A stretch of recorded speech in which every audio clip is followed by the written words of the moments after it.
Aí, você percebe que uma medida qualquer na sua máquina não está no valor esperado. Verifica outras medidas e percebe que elas também não estão. Analisando a situação, você chega à conclusão de que precisa alterar alguma configuração na sua máquina para que ela volte a funcionar normalmente, ou ainda que precisa programar uma manutenção o quanto antes.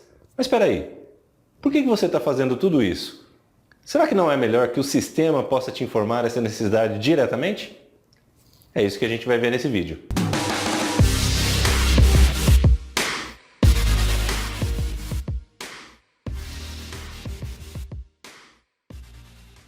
Sabemos que o EPM coleta dados dos nossos processos, nos possibilitando observar o que está acontecendo.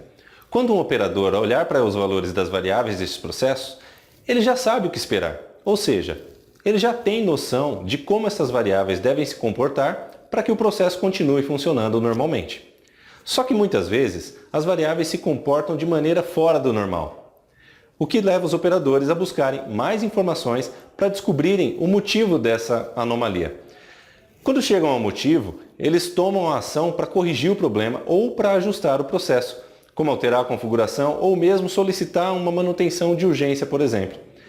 Já dá para imaginar que esse processo de busca pela causa do comportamento indesejado, pode levar algum tempo. Aqui na Ellipse nós temos diversos exemplos de clientes que chegavam a levar dias para conseguir descobrir a causa de um comportamento indesejado no processo.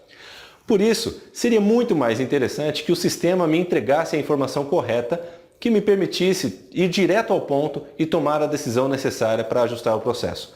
Essas informações são chamadas de KPIs, ou Key Performance Indicators, indicadores que conseguem passar informações-chave sobre o processo ou sobre os equipamentos. O EPM possui o recurso das Expression Variables, que permite que você crie variáveis que retornem resultados de expressões em Python. Agora, por que fazer isso no EPM e não no supervisório?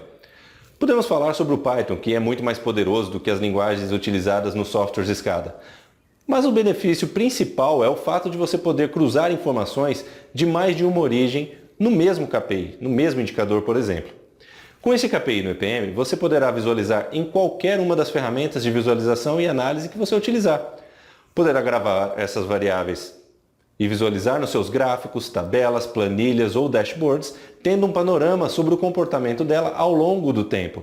Assim, você terá no sistema toda a inteligência que antes estava na cabeça do usuário, ou do funcionário, Tornando o seu sistema mais inteligente, ele será cada vez mais eficiente e você terá muito mais agilidade na tomada de decisões.